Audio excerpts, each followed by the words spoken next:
श्रीमन्नारायण नारायण नारायण। बोलिए भगवान नारायण की जय हो। अब हम कल यहाँ पर पहुंचे थे। सनातन धर्म की मर्यादा है बिना कारण पुरुष किसी स्त्री की ओर ताके नहीं और स्त्री भी पुरुष की ओर देखे नहीं। स्त्री ने मुझसे कहा, ये हम प्रसंग बात कर रहे हैं भक्ति देवी का ज्ञान और वैराग्य का। भक्ति देवी युवती हैं और ज्ञान और वैराग्य उनके पुत्र होते हुए वृद्ध हो गए। तो नारद जी को कौतूहल हुआ, वो पूछने गए। तो यहाँ पर ऐसा प्रसंग आता है कि नारद जी ने भक्ति देवी के दुख को दूर करने के लिए उनसे प्रश्न किया कि ये सब क्या माजरा है, व्हाई दे आर ओल्ड। तो उन्होंने कहा कि मैं पूरे भारतवर्ष में घूमी हूं और मुझे प्रकट हुई हूं। कहां पे? उन्होंने बोला मेरा नाम भक्ति है, ज्ञान और वैराग्य मेरे दो पुत्र हैं, ये वृद्ध हो गए। मूर्छा में द्रविड़ देश में मेरा जन्म हुआ। द्रविड़ देश मतलब साउथ इंडिया में, ठीक है। कर्नाटक में मैं बड़ी हुई। कर्नाटक जो आज का स्टेट है, वहां पर वो भक्ति देवी का प्रादुर्भाव हुआ। महाराष्ट्र में कहीं कहीं मुझे सम्मान मिला। महाराष्ट्र और सौराष्ट्र में भक्ति देवी को लोगों ने थोड़ा थोड़ा सम्मानित किया। गुजरात में मेरी स्थिति बिगड़ गई, लेकिन गुजरात के अंदर बहुत ज्यादा उनका सम्मान नहीं हुआ। द्रविड़ देश भक्ति महारानी का पीहर है, साउथ इंडिया उनका पीहर है। श्री शंकराचार्य स्वामी, श्री महाप्रभु जी आदि सब आचार्य दक्षिण भारत में प्रकट हुए हैं। अवतारों का प्रागट्य उत्तर भारत में हुआ और दक्षिण भारत में आचार्य प्रकट हुए। जितने भी अवतार हुए ना, means God has born in North India, but all the gurus, जितने भी बड़े बड़े गुरु हुए साउथ इंडिया के अंदर पैदा हुए। दक्षिण में भक्ति महारानी प्रकट हुई है। कर्नाटक में उन्हें पुष्टि मिली, उनकी वृद्धि हुई है। आचार और विचार जहां शुद्ध होते हैं वहां भक्ति पुष्ट होती है। जिन लोगों के आचार का मतलब when they transact, it's a fair transaction, जहां फेयर ट्रांजेक्शन होता है वहां भक्ति पुष्ट होती है। और कहां पुष्ट होती है? जहां पर विचार अच्छे होते हैं, लोगों के लिए अच्छा सोचते हैं, समाज सेवा का सोचते हैं, दूसरे लोगों के लिए सोचते हैं, लोग सेल्फ सेंटर्ड नहीं होते, सिर्फ अपने बारे में नहीं सोचते, जिद्दी नहीं होते, वहां पर भक्ति देवी पुष्ट होती हैं। सदाचार नहीं हुआ, हम अच्छे से व्यवहार करें लोगों से, जिनको उनको बुरा नहीं लगे, उनका सम्मान हो, उनको प्रेम मिले, वो सदाचार है। सदविचार बंगला है। सदाचार अच्छी सोच तो क्या हुआ, नींव होगी। जैसे ये बिल्डिंग बनी तो इसके नीचे फाउंडेशन बनी ना, तो that should be good thoughts.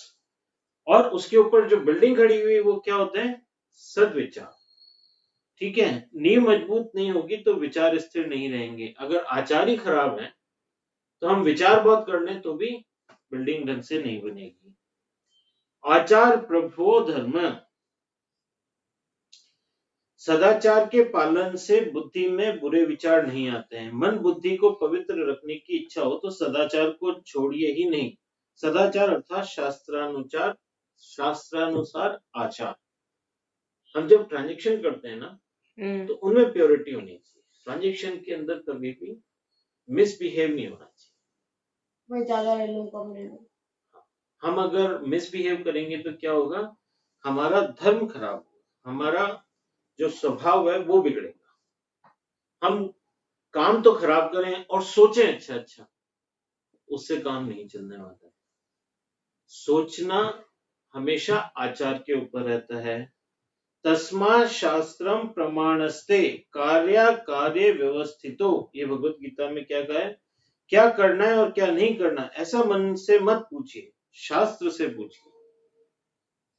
हमारे जीवन में अगर कोई इच्छा है, उसको क्रियान्वित करना है कि नहीं करना है, ये बात अपने मन से नहीं पूछना चाहिए, क्योंकि मन तो भ्रमित कर देगा। वो तो तुरंत इंद्रियों के साथ भागेगा, अरे यार मजा आएगा करो। किससे पूछना चाहिए? शास्त्रों से, हमारे सदग्रंथों से। अगर ग्रंथ में लिखा हुआ है कि आपको चोरी नहीं करनी है, तो मन कितना भी करे आपको नहीं करनी चाहिए। अगर ग्रंथों में लिखा है आपको नशा नहीं करना है, तो मन कितना भी करे, आपके दोस्त आपको कितना भी फोर्स करें, आपको नहीं करना चाहिए। क्यों? क्योंकि क्या लिखा है, क्या करना और क्या नहीं करना ऐसा मन से मत पूछिए, शास्त्रों से पूछिए।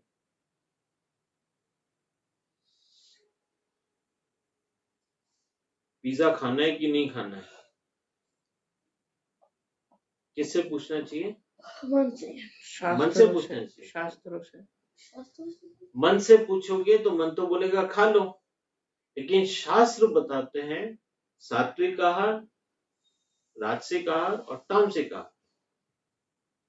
जिस आहार को खाने से हमारी हेल्थ खराब होती है, उस आहार को नहीं खाना चाहिए। तो जब हम मन की मानते हैं तो हम मनमानी करने लगते हैं, और जब हम शास्त्रों की मानने लगते हैं तो हम बुद्धिमानी करने लगते हैं।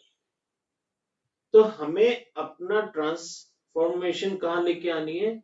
मन की मानना छोड़ करके शास्त्रों की मानना शुरू करें, तो जीवन के अंदर सकारात्मक प्रभाव दिखने लगेंगे, हमारा अंतर आनंद बढ़ने लगेगा। तो क्या करना और क्या नहीं करना ऐसा मन से मत पूछिए, शास्त्रों से पूछिए। जब से परदेशी लोगों से संबंध बढ़ा है तब से सदाचार नहीं रहा। अब ये जो आउटसाइडर इन्वेडर्स है ना, तो उन लोगों ने मनमानी करना शुरू कर दिया, और फिर हमने वो मनमानी को वैलिडेट करना शुरू कर दिया। ठीक है, हमारा भारत देश ऋषियों का देश है। आपका जन्म किसी ऋषि वंश में हुआ है, प्रदेश की नकल मत करिए। जहाँ सदाचार नहीं है वहां सद्विचार स्थिर नहीं होता। आचार विचार दोनों जहाँ शुद्ध होते हैं वहीं भक्ति पुष्ट होती है। आचार भी अच्छे होने चाहिए और विचार भी अच्छे होने चाहिए। खाली आचार अच्छे हैं लेकिन विचार खराब है तो भी भक्ति पुष्ट नहीं होगी। आपके विचार अच्छे हैं लेकिन आचार सही नहीं है तो भी भक्ति पुष्ट नहीं होगी, सुदृढ़ नहीं होगी, डीप नहीं होगी, मजबूत नहीं होगी। ठीक है, भक्ति महारानी कहती हैं, गुजरात में मैं जीर्ण हुई, साथ ही कलयुग में मेरी स्थिति बिगड़ गई। जीवन में भोग प्रधान बना, काम सुख प्रमुख हुआ, शरीर सुख मुख्य माना गया, जीवन अर्थ प्रधान और काम प्रधान बन गया, और इससे भक्ति छिन्न भिन्न हो गई। हम लोगों ने क्या किया? हम लोगों ने अपना जीवन किस तरह का कर लिया? भक्ति व्यक्ति को सब साइड में कर दिया, बट भोगों को सबसे ज्यादा आगे कर दिया, भोग प्रधान कर लिया। हमारे जीवन में मजा होना चाहिए, पार्टी होनी चाहिए, म्यूजिक, डांस, मूवी, ये सब होना चाहिए। तो ये किसके लिए है? इंडिविजुअल के लिए, मेरे लिए। आप जब पार्टी में जाते हो, म्यूजिक के अंदर जाते हो, कॉन्सर्ट में जाते हो, किसके लिए जाते हो आप? खुद के लिए, सेल्फ के लिए, सेल्फ सेंटर्ड, मेरे को सुख मिल रहा है, तो इसको भोग प्रधान हो गया। काम सुख प्रमुख हुआ, अब कामनाएं पूरी होनी चाहिए हमारी। मेरे दिमाग में है ये चीज ऐसी बननी चाहिए, ये चीज ऐसा होना चाहिए, इसका इस तरीके से मैं करना चाहता हूं, तो मैं करना चाहता हूं वो प्रमुख हो गया। क्या करना चाहिए वो साइड में चला गया। अभी मैं पानी बेच करके और करोड़ों रुपए कमाना चाहता हूं, तो वो बिजनेस माइंड प्रमुख हो गया। मैं गरीबों को, प्यासों को पानी पिलाऊं रीजनेबल रेट पे, ये होना चाहिए कि कम से कम पैसा लोगों का लगे लेकिन उनको प्यास बुझ जाए। ये हमारे लिए सेकेंडरी हो गया। बट पापा, अगर आपके कम से कम पैसे के चक्कर में आपकी क्वालिटी गिर जाती है पानी की, तो फिर लोगों को उससे नुकसान भी हो सकता है। बेटा, यहाँ पे दो चीजें आती हैं, एक होता है रीजनेबल प्रॉफिट, एक होता है अनरीजनेबल प्रॉफिट। सस्ते दाम पे कम से कम कितने में दे सकते हैं कि आप सर्वाइव हो जाओ और आपका बिजनेस लोगों की सेवा कर पाए, इसको बोलते हैं रीजनेबल नफा। आपका परसेंटेज फिक्स होना चाहिए, इससे ज्यादा भाई मेरे खर्चे हैं उसके अनुसार मैं। और एक होता है अनरीजनेबल, आपको इतने पैसे देने ही पड़ेंगे। अभी क्या होता है कि जैसे आपने देखा होगा, गवर्नमेंट जब कोई पॉलिसी लेके आती है ना, तो वो क्या करती है कि अभी इलेक्ट्रिसिटी है, आपको मालूम है जो गरीब लोग होते हैं ना, जिनका कंजम्पशन 100-150 यूनिट 200 यूनिट तक आता है, उनका चार्ज बहुत कम है इलेक्ट्रिसिटी का। वो 5 रुपए 6 रुपए कंसेशन रेट पे इलेक्ट्रिसिटी गवर्नमेंट देती है। ठीक है, लेकिन जिनका कंजम्पशन 500-600 यूनिट आ जाता है तो उनकी रेट 7 रुपए 8 रुपए हो जाती है, लेकिन जो कमर्शियली यूज करते हैं, जो उसके ऊपर प्रॉफिट कमाते हैं, उनकी 11-12 रुपए हो जाती है। तो ये जो एक ही चीज को वो 3 भाव में बेच रहे हैं, वो इस चीज को देख के बेच रहे हैं कि जो गरीब है उसको बहुत ज्यादा अफोर्डेबिलिटी आ जाए और वो उसको बहुत ज्यादा पैसे नहीं देने पड़े, क्योंकि वो गरीब आदमी है। और जो अफोर्ड कर सकता है उसको उसकी इनफ जो कॉस्ट है वो निकलनी चाहिए। तो आपको समझ में आया कि हमें रीजनेबल प्रॉफिट लेना चाहिए और यथा योग्य लेना चाहिए, ठीक है। तो यहाँ पर शरीर सुख मुख्य माना गया। कलयुग में क्या हो गया है, अच्छा घर चाहिए, अच्छा सोने का बिस्तर चाहिए, अच्छा बैठने के लिए चेयर चाहिए, अच्छी किचन चाहिए, अच्छा ये चाहिए, अच्छी कार चाहिए, तो शरीर को सुख मिल सके उसका प्रमुखता आ गई। पहले के जमाने में ऐसा नहीं था, लोग थोड़े में काम चला लेते थे, अपने झोंपड़ी बनाई, उसके अंदर थोड़ा सा इकट्ठा किया और फिर समाज सेवा का काम करते थे। भंडारा लगाएंगे, गरीबों को खाना खिलाएंगे, वस्त्र दान करेंगे, जिनके पास शेल्टर नहीं है उनके लिए होमलेस शेल्टर आश्रम बनवाएंगे, और प्रौढ़ आश्रम बनते थे, वृद्धाश्रम बनते थे। तो ये सारी चीजें वो लोग करते थे, लेकिन अब ऐसा नहीं है। अब शरीर सुख मुख्य माना गया, जीवन अर्थ प्रधान और काम प्रधान हो गया। या तो अर्थ कमाना है, पैसा कमाना है, या अपने भोग कमाना है। इस तरीके से हमारा जीवन है। इससे भक्ति छिन्न गई, और इससे क्या हो गया, भक्ति देवी कम हो गई। तो हमारा जीवन कैसा बन गया, भोग के अंदर शरीर सुख मुख्य माना गया, जीवन अर्थ प्रधान हो गया, काम प्रधान हो गया, और इससे हमारी भक्ति क्षीण हो गई, कम हो गई। शांति से सोचने पर प्रतीत होता है कि हमारे जीवन की हर कथा है, ये हमारे जीवन की ही कथा है। आज की तारीख में हम सोचे ना, तो ये हमें लगता है कि हम कहाँ थे और कहाँ आ गए। हमारे जीवन के अंदर जो परमार्थ होना चाहिए, जो दूसरों के प्रति सेवा भाव होना चाहिए, वो कहाँ पे आ गया, स्वार्थ सिद्धि में आ गया। मुझे सुख कैसे मिले, मेरा कैसे भला हो, मेरी कामना कैसे पूरी हो, मैं मनमानी कैसे कर पाऊं, हम उस वक्त बढ़ गए।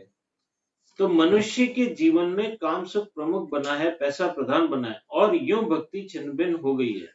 ज्ञान वैराग्य की किसी को जरूरत ही प्रतीत नहीं होती। अब किसी को ये लगता ही नहीं ज्ञान वैराग्य की जरूरत भी है। क्या करना है, अभी किसी संपन्न आदमी से पूछो ना, क्या थोड़ा सत्संग कर दो, करना क्या है, क्यों करना है, इससे होगा क्या। मतलब जो हमारे जीवन के लिए मोस्ट इम्पोर्टेंट चीज है वो हमने नेग्लेक्ट कर दी। हमें उसकी जरूरत ही महसूस नहीं होती, हमें लगता है कि सब बेकार। कोई शांति से सोचता ही नहीं कि मैं कौन हूं, लोगों को अपने बारे में नहीं जानना, मैं क्यों जी रहा हूं। किसी को ये फंडामेंटल जो प्रश्न है ना, उनसे किसी को लेना देना ही नहीं है। मुझे कहाँ जाना है, ये भी नहीं सोचते कि हमारी ये जो जीवन यात्रा चल रही है वो कहाँ पर ले जाती है। कलयुग के लोग ज्ञान वैराग्य की उपेक्षा कर रहे हैं, इससे ज्ञान वैराग्य मूर्छित है। भक्ति कहती है कि वृंदावन में आकर मैं पुनः नवयुति हो गई हूँ, पर मेरे ये दोनों पुत्र मूर्छा में। वृंदावन में आज भी भगवान कृष्ण की खूब भक्ति है। तो जब भक्ति देवी वृंदावन में आई तो वो वापस से जवान हो गई, युवती बन गई। लेकिन जो उनके भक्त हैं, उनके जो पुत्र हैं ज्ञान और वैराग्य, वो अभी भी क्षीण जीर्ण हालत में है और वो मूर्छित हो गए हैं, क्योंकि उनकी कोई सुध नहीं ले रहा है। तो ये होता है कि नहीं होता है, आज कलयुग में लोगों को फंडामेंटल चीजों से कुछ लेना देना नहीं। फंडामेंटल चीजें क्या होती हैं, मैं कौन हूं। अगर हमने अपनी आइडेंटिटी ही गलत कर रखी है, सपोज करो आप जयश्री परिवार स्कूल में पढ़ते हो भी, और आप किसी टूर्नामेंट में भाग लेने गए और वहां पे आपने बोल दिया कि भैया मैं तो भवानी सिंह में पढ़ता हूँ, या भवानी सिंह की टीम में आ गए। अब आप भूल गए मैं कौन से स्कूल को बिलोंग करता हूँ, और आप गलत स्कूल में चले गए, आपको आइडेंटिटी ही नहीं मालूम। और इसको अच्छे से समझें, you being an Indian origin. You started representing Japan. आप जापान में रहने लग गए, अब आप जापान की को रिप्रेजेंट करने लग गए। आपने वहां के किसी टूर्नामेंट में पार्ट लिया और आप ये भूल गए आप इंडियन ओरिजिन के हो, और आप क्या हो गए, जापान के लिए गेम, इंटरनेशनल गेम खेलने चले गए, और जब आपको मेडल मिला तो आपने जापान का झंडा ऊंचा करवा दिया। तो जब हम अपनी आइडेंटिटी भूल जाते हैं और दूसरे की आइडेंटिटी को अपना लेते हैं, तो फिर हम मिस्टेक करते चले जाते हैं। तो यहाँ पे ये सोचना चाहिए मैं कौन हूं, हम क्या है, हम वास्तव में अखंड, अनादि, सनातन ब्रह्म है। क्या है हम? अखंड है, अनादि है, सनातन है, जो कभी खत्म नहीं होगा, जो हमेशा रहता है, वो ब्रह्म स्वरूप हम। लेकिन हम आज अपनी आइडेंटिटी कौन सी लेके बैठे हुए हैं, हम हैं इंडियन लेकिन जापानी समझ रहे हैं। मतलब हम हैं अखंड, अनादि, सनातन ब्रह्म, लेकिन समझ रहे हैं क्या, जीव, ये शरीर, मृत्यु को प्राप्त होने वाला, बहुत ही क्षणिक दुखी आत्मा, हम अपने आप को ये समझ के बैठे हैं। तो मैं कौन हूं, इसका जो है, इसका विवेचन होना चाहिए, इसके ऊपर बहुत ज्यादा गहन अध्ययन होना चाहिए, इसके ऊपर रिसर्च होना चाहिए, क्योंकि हम वो रिसर्च नहीं कर पा रहे। मैं क्यों जी रहा हूं, why am I come in this life, इस बात पे तो पहले बहस होनी चाहिए। मैं यहाँ पर ये मजे करने के लिए नहीं आया।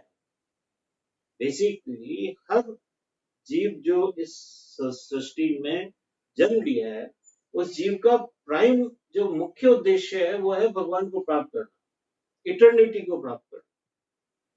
लेकिन हम क्या करते हैं, टेम्परेरी चीजों में अटक जाते हैं और वो इटर्निटी को प्राप्त करना भूल जाते हैं।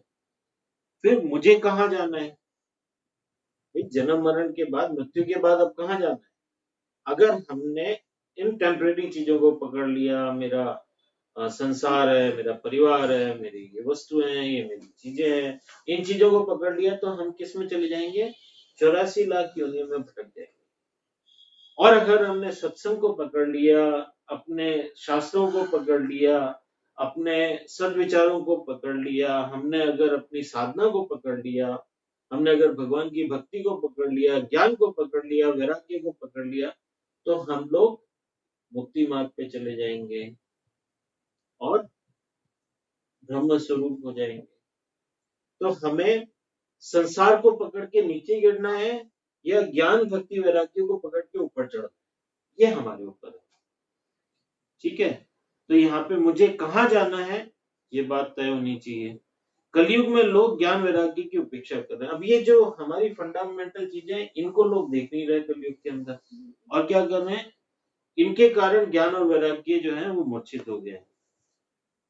अब भक्ति महारानी को नारद जी आश्वासन देते हैं, मैं इसका उपाय सोच रहा हूं, आपके लिए मैं यत्न करूंगा, ज्ञान और वैराग्य के साथ मैं भी भक्ति को जगाऊंगा, भक्ति का प्रचार करूंगा। जब महात्मा लोग होते हैं ना, वो तुरंत चीज को पहचान लेते हैं कि ये प्रोजेक्ट है, it has to be done. तो उन्होंने बिना किसी से बात की क्या बोला, नारद जी ने आश्वासन दे दिया। जो संत लोग होते हैं ना, उन लोगों का इंटरेस्ट नहीं होता है तो भी जबरदस्ती पकड़ पकड़ के बैठाते हैं, बोले सत्संग करो, सत्संग करो, सत्संग करो, भगवान का नाम लो, भगवान की पूजा करो, भगवान की माला जप करो।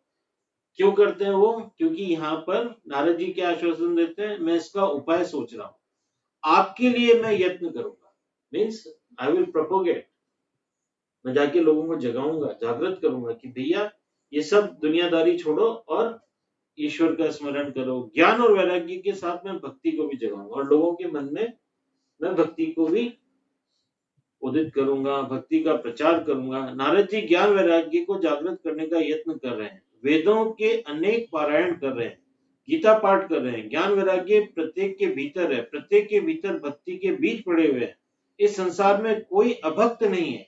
जो ऐसा कहते हैं कि मैं नास्तिक हूँ, ईश्वर में मेरी श्रद्धा नहीं है, वो भी भक्त है, उनके हृदय में सूक्ष्म रूप में भक्ति पड़ी है। उन्हें जब दुख होता है वे भगवान का ही स्मरण करते हैं, प्रार्थना करते हैं। प्रत्येक के भीतर भक्ति है, पर भक्ति छिन्न भिन्न हो गई है, ज्ञान वैराग्य वंचित हो गए हैं। हमारे ही जीवन की यह कथा है। वेदांत के अध्ययन से पाप भस्म हो जाते हैं, मन निर्मल होता है। यद्यपि वेद का अर्थ शीघ्र समझ में नहीं आता, वेद की भाषा अति कठिन है, वेद का अर्थ अत्यंत गूढ़ है, तथापि वेद के अध्ययन से कभी कभी ज्ञान वैराग्य जागृत होते हैं, पर पुनः वह मूर्छित हो जाते हैं। मानव जीवन में कभी कभी ऐसे प्रसंग आते हैं जब ज्ञान वैराग्य जागृत हो जाते हैं।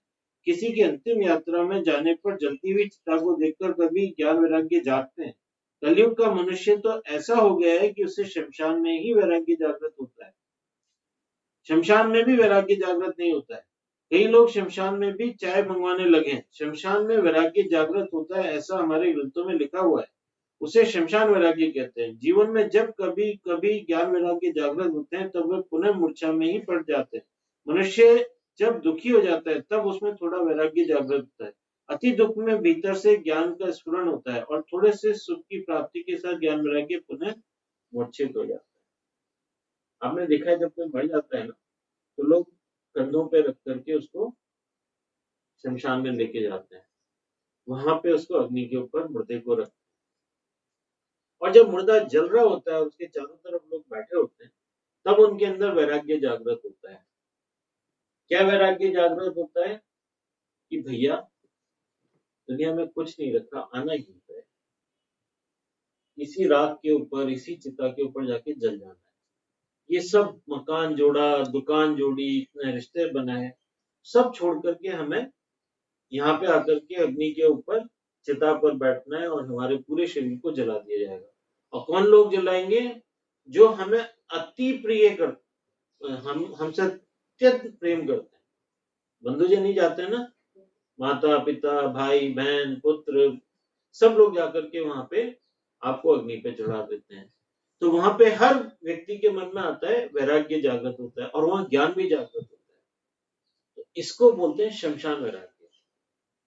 जब तक वो अग्नि की चिता जल रही होती है, जब तक वो कपाल क्रिया पूरी हो जाती है, जब सब लोग उनको अपने उसकी आहुति दे देते हैं, तब तक वो वैराग्य रहता है। जैसे ही आहुति पूर्ति हुई और शमशान से कदम बाहर रखा, वैसे ही वो सारा ज्ञान वैराग्य छूमंतर हो जाता है। फिर वापस से क्या आ जाता है?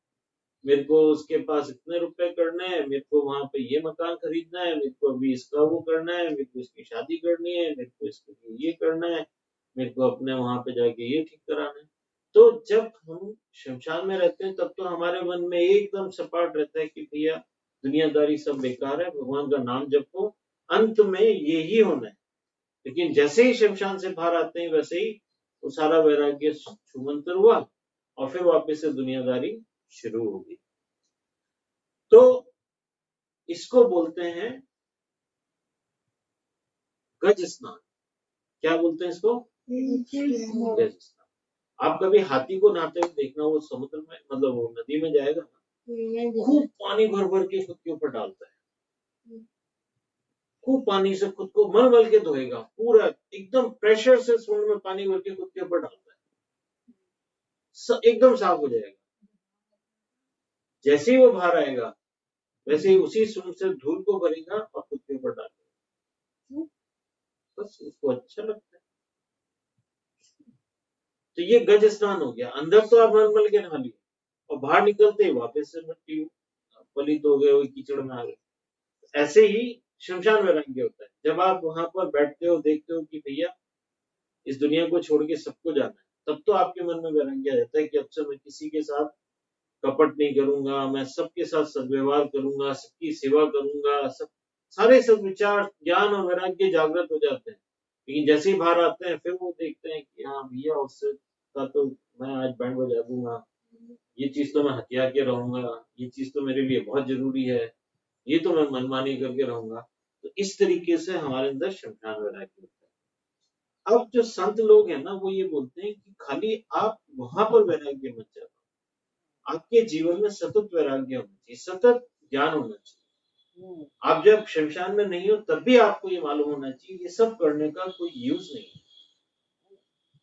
ये सब चीजें हमारे प्रारब्ध से व्यवस्थित होती रहेंगी, लेकिन हमारा अपना एफर्ट किस चीज के लिए होना चाहिए, कैसे हम भगवान के नजदीक पहुंचे, कैसे हम भगवत भाव को प्राप्त हो, कैसे हम हमारे जीवन के अंदर ईश्वरीय आनंद को इकट्ठा कर सकते हैं, कैसे हम अपने आप को भक्ति के अंदर रमा सकते हैं। तो ये सब चीजें हमारा प्री ऑक्यूपेशन इसके अंदर होना चाहिए। हमारा प्री ऑक्यूपेशन संसार के पीछे नहीं होना चाहिए कि ये नौकरी मुझे मिल जाए, ये छोकरी मुझे मिल जाए, ये वस्तु मुझे मिल जाए, मैं इसको प्राप्त कर लूं, मैं उसको जीत लूं। ये सब चीजें सांसारिक सुख हैं जो क्षणिक हैं। बोलिए श्री भगवान नारायण देव की जय। अब आगे की कथा हम करते हैं।